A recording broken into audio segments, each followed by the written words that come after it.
century, decarbonation is really an aim, a major aim. It's a centralized aim. We started talking about it this morning, and there are, of course, several players who are getting very busy to move as fast as they quickly. So let's have a look at EDF, the French Electricity Board, and their expertise in decarbonation, and if it is a means of attracting new talents. So we've got two ladies representing it. Carmen Munoz, good morning. Good afternoon. You're the Deputy R&D Director, and Tiphaine Plattard, good afternoon. You're a research engineer at EDF. Anyway, I was saying it's females and so on, but it's so what, you know? Does it change something for you to be women on a technical French tech? Well, we've come not because we are women, both of us are engineers, Tiphaine and myself, and besides we come from from Centrale Supélec, which is our grande école. In the past it used to be Centrale Paris. And we haven't come because we are the only female researchers of EDF. We have quite a few, and I believe we've got some of our female colleagues over here. There are several other female researchers, there's several of us, and there are quite a few high-ranking posts over here. So it wasn't just to be a figurehead today. Great, great. Anyway, it's good to see that things are moving there, the boundaries are shaking. So let's get back to our main talk today, which is decarbonation by 2050. How are we going to do it?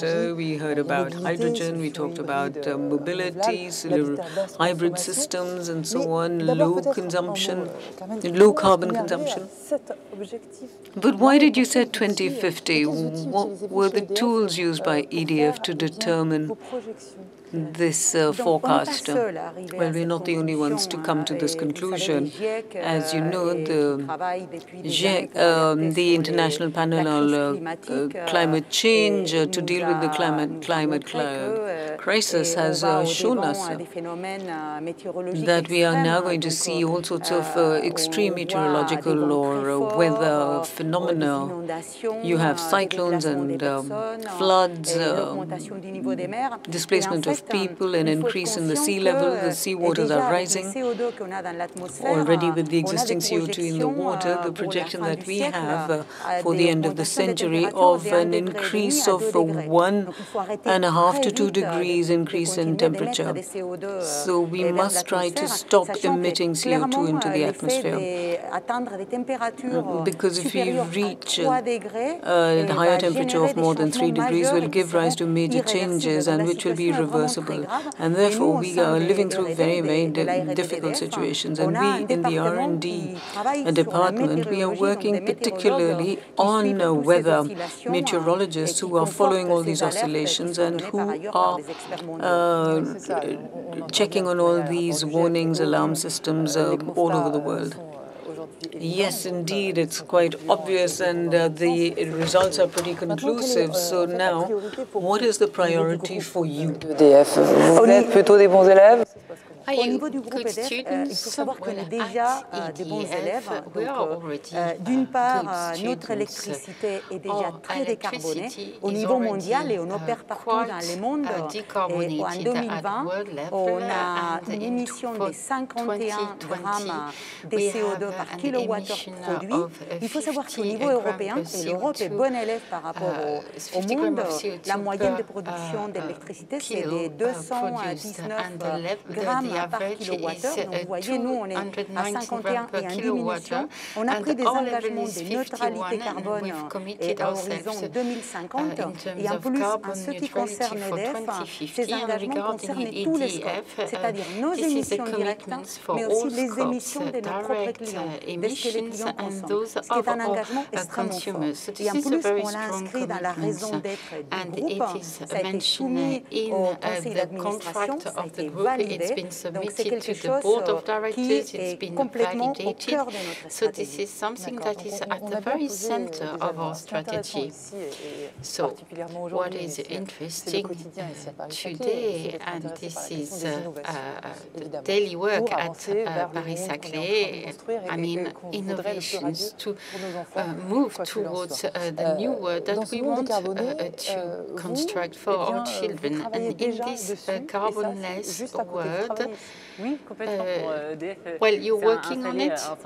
EDF has set up an R&D center 5 years ago here in Paris-Saclay because we wanted to make the most of all the synergies available between academics and companies. So it was quite meaningful to be there and to set up partnerships with different labs. EDF has 1,800 employees, among whom 1,000 working here in Paris-Saclay, and we wanted to create labs. We have 7 of our 20 labs present here in Saclay, so we want to take the most of this pool of talents present here.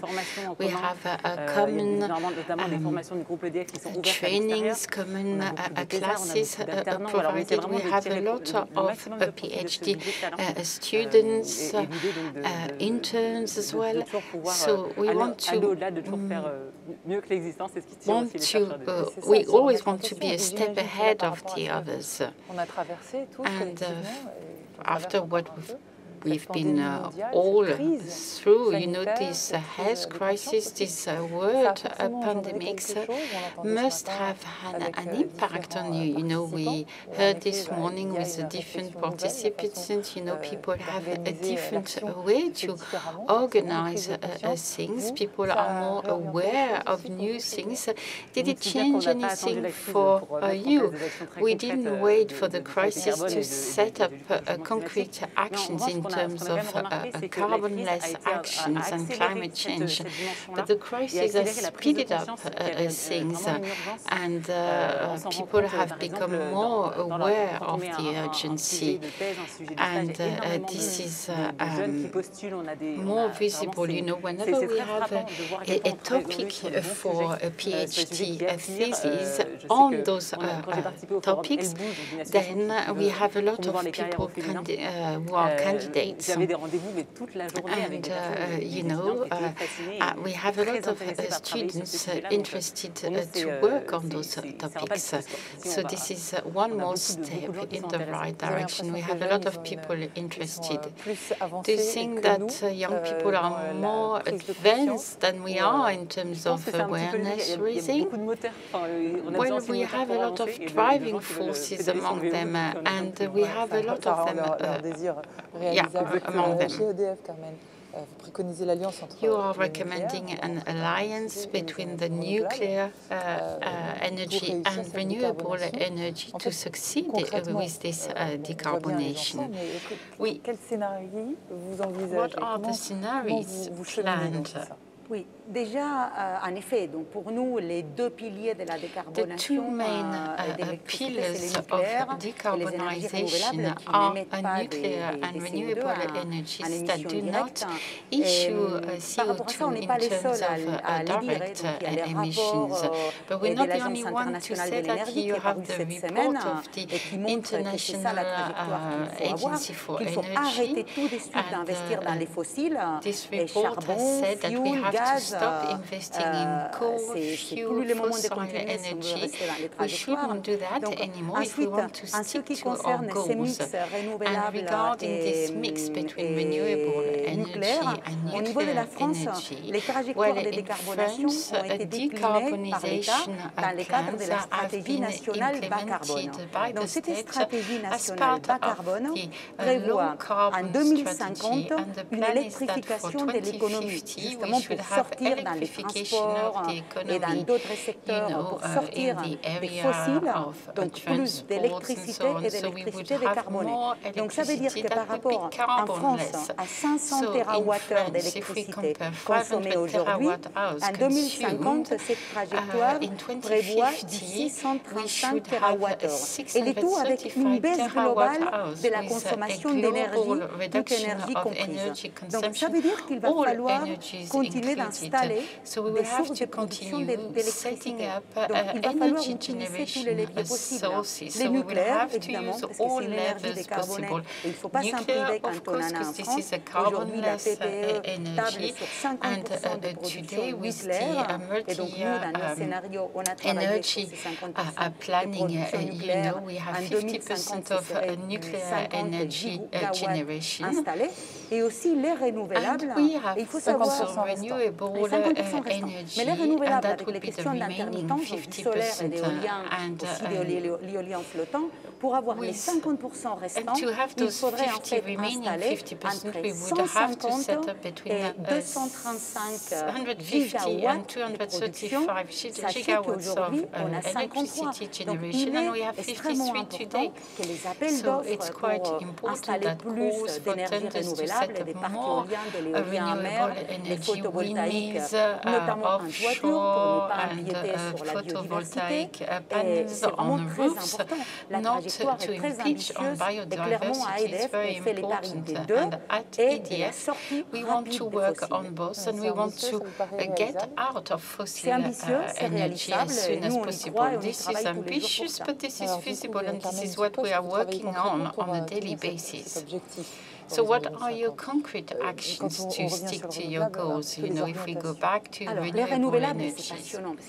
Renewable energy is exciting because you have a lot of things to do. Here in Saclay, renewable energy like offshore windmills is extremely promising, and we are developing future generations of turbines, and we want to work on the impact of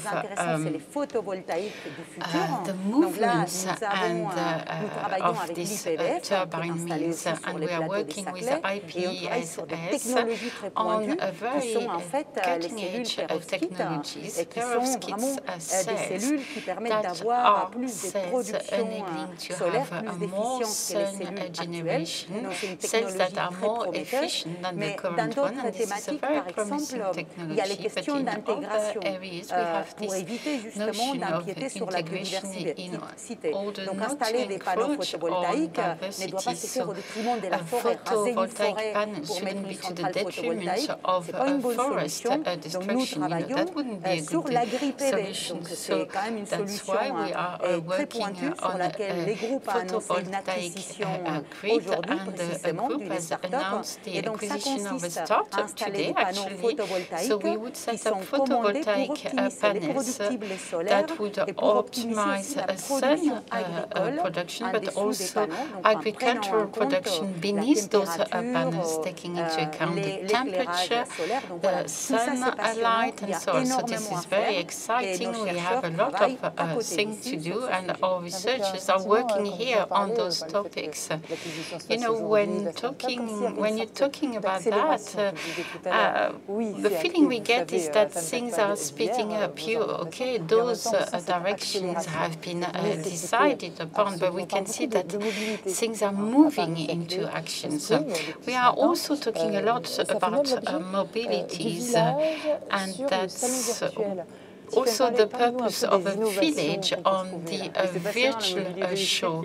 But electrical mobility is very exciting. You have different aspects. You have the development of recharging infrastructures, then recharging, then batteries. And we are working with a lot of startups. We are working with Mob Energy, which is a startup that is separating the parking space from the recharging terminal, and a robot would take your car to the recharging battery, so you could park wherever you want. So this is something that is quite interesting, that has won the Pulse Award recently. This is an EDF award. And we've also developed a case of use for the Pasqua startup developing quantum sensors So again, we are working closely with those innovations that are at the leading edge of what is being done in the area. And to go back to electric mobility, we have infrastructures, charging and batteries. And at EDF, we have labs working on the aging of batteries, and that was the topic of my dissertation. And the two people you can see are two technicians with whom I worked during my thesis. And we want to characterize the aging performance of the battery, new technologies of batteries in order to be ready when we have to integrate the storage on the network to have a good resilience. Storage is indeed very important. And electrical mobility is not only that. You have hydrogen, which is very important. It plays a key role, especially for heavy mobility. We're talking about Alstom trains that have been ordered by 3 French regions recently. So very early we've understood the interest of carbonless hydrogen for energy transition. We have a research institute in Germany, IFR, in which that has invested for the last 15 years in this area. And thanks with all the economic and technological operating experience, the group has created a branch, Dynamics, in 2019 that produces and markets carbonless hydrogen for heavy mobility. Train, lorries, buses, but also for industry such as refineries, and with very ambitious development goals. So we are working on the electrical fields, but things that can be electrified, and we are focusing on hydrogen. And I think you have a video to explain what you want to do. So let's watch it together.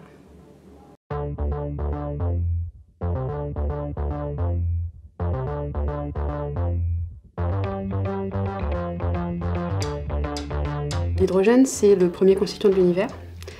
Et sur la Terre, vous le trouvez sous 2 formes, dans l'eau et dans les hydrocarbures associés à du carbone. Il faut l'extraire, soit par craquage, quand on parle d'hydrocarbures, soit par électrolyse, et donc avec un besoin d'électricité lorsqu'il est issu de l'eau.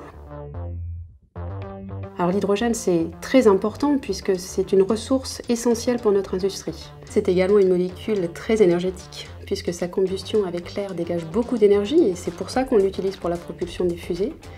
C'est également le combustible de choix des piles à combustible qui vont permettre de produire de l'électricité en combinant cet hydrogène avec de l'oxygène.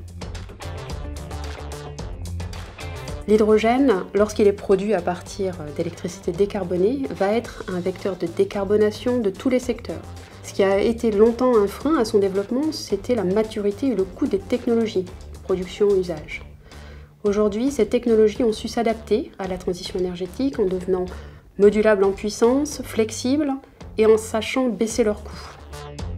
L'industrie est le premier usage parce que les secteurs énergétiques sont déjà développés, secteurs de consommation. La mobilité, mobilité lourde, on le voit avec le développement de camions, de trains, qui ont besoin d'un stock d'énergie embarqué important. La R&D d'EDF travaille sur l'électrolyse et les piles à combustible depuis déjà plus d'une dizaine d'années. Depuis la création du centre IFR, on cherche à développer des technologies qui vont être le plus efficaces possible. Donc aujourd'hui, on travaille beaucoup sur une technologie qui s'appelle l'électrolyse à haute température, dans un objectif d'augmenter les rendements. On travaille aussi au niveau des piles à combustible sur les matériaux de demain qui vont permettre d'être efficaces et de consommer moins d'eau, moins de ressources. L'hydrogène est une molécule très légère, donc il faut le comprimer pour pouvoir l'utiliser. Et donc on recherche des compresseurs efficaces qui vont aussi répondre à ces objectifs d'efficacité énergétique. L'hydrogène est un sujet d'importance maintenant et il est reconnu comme un élément de la transition énergétique.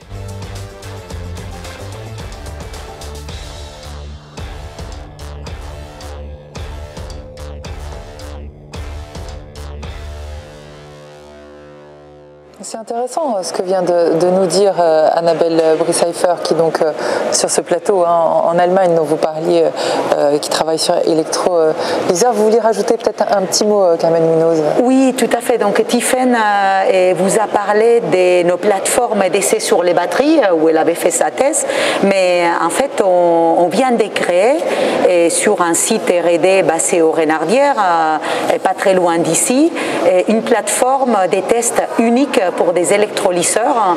Donc là, on vient d'installer un premier électrolyseur et ça va nous permettre de voir comment il s'intègre sur les réseaux, et aider au développement de cette nouvelle technologie. Donc voilà, c'est encore de l'R&D avec des vrais labos et à côté du plateau. Bon, attendez, je vois une image qui s'affiche là. There's a new picture, and we're talking about housing there, and we're moving to from hydrogen to another topic, which is greening of housing. So how do you work on that topic, which is a political topic, but also a future one? This is the picture of a lab. It doesn't look like it. It looks like a wonderful house, but it's 100 square meters. It's full of sensors. It's a real lab, and we're running a lot of tests. It's not far away from here. This is not far away from the hydrogen platform. And for housing, you know, that's the same thing. We have to make it carbonless. It represents 25% of CO2 emissions in France, so that's a lot. And we want to get out of fossil energy. Gas, we still have a lot of housing heated with gas or fuel, and we have to switch towards carbonless electricity. The one we have in France has already a very low level of carbon, so that's why we're testing heating pumps. And here we are working with French companies that have highly developed heating pumps for individual or collective housing, or we are also working on consumptions, on integration of photovoltaic panels. This house is really highly connected. It has sensors everywhere. It has recharging terminals to connect generation to consumption. And this is what we are doing in the field of housing, but that's not the only area we are working on. We are also working on commercial premises and that issue a lot of CO2. And this is an area that Tiphaine can talk about, because we have the case of our building here in Saclay. We have the new EDF Paris-Saclay building, which has the HQE certification. It is highly responsible.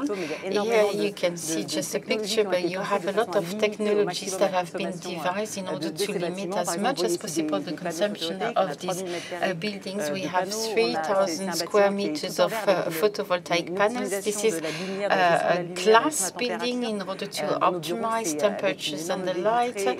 You know, we have huge French windows in our offices, and this is very nice to work there. And that made things more difficult, you know, when we had to work from home. And this is for all types of public, which is very important. And you have a geothermal center as well. You don't see it, but there is one. So it has enabled us to save more than 700 tons of CO2 per year. So we are a very good student here, especially here in Saclay. So this is an iconic example, and we want to use this building to work with Satellim, which is one of our subsidiaries, to set up a building operating system in order to retrieve data coming from the management of this building, optimize that, create more interoperability between the different players. So our building becomes an open sky center to enable innovation and to continue making headways innovating, and we're quite proud about that. Yes, we can hear that. We can hear your enthusiasm, and then your aim, of course, is decarbonation, which is fundamental. But there's some sectors which seem to be more difficult to decarbonate, where to make progress when you talk of habitation and so on. Of course, people's awareness changes, but when you talk about industry and zero carbon in 2050, is that really something that's feasible? Well, it's true. Industry is a sector which is very difficult to decarbonate. There are certain items that can be decarbonated, and it can be electrified. So, of course, there are certain foundries that can go from, let's say, fuel to electricity. And then there are other processes also that can be electrified. But some industry, for instance, steel, metallurgy, and the cement industry, it's extremely difficult, very, very difficult to decarbonize and use electricity, which is decarbonated instead. So we are working on other solutions for the ultimate emissions that you can't just decarbonate. We are using systems with sensors, and we capture, in fact, all these emissions and we store them. But for us, it's difficult in R&D. We use these solutions, but not with a view to emitting CO2. We have power stations that emit a lot of CO2, and at the same time we are trying to capture and to store it. But we're not trying to save our greenwash, but we are really trying to decarbonate. So for certain emissions, certain residual emissions in industry, we have some very useful solutions. For instance, we are working with startups on decarbonation of cinder and ashes, and we use a lot of hydrogen, because hydrogen combined with CO2 gives you synthetic fuels that can be reused in circular economy. But just one last point. When you've explored all the other solutions, only then do you recourse to it. Okay, thank you. Very clear message. And now one last message. I'm going to ask you the question of both of you. If you were to choose nuclear storage, what would you choose? Tiphaine? I'd burn everything. I just burn everything. Yeah, incineration. I think we need to do that. All solutions are required for that, for the nuclear waste. I can't say anything better, because in any case, it's ridiculous to just own a solution. You got to share them. All solutions should be open and shared. Yes, of course. Yes, of course. But it's so sad that when people only think in terms of nuclear and renewable, should we work on decarbonated solutions with fuel, with gas, and anything that emits CO2. We have to get rid of fossil fuels. Any system that can help us do it, be it energy efficiency, nuclear, renewables, for the ultimate solution.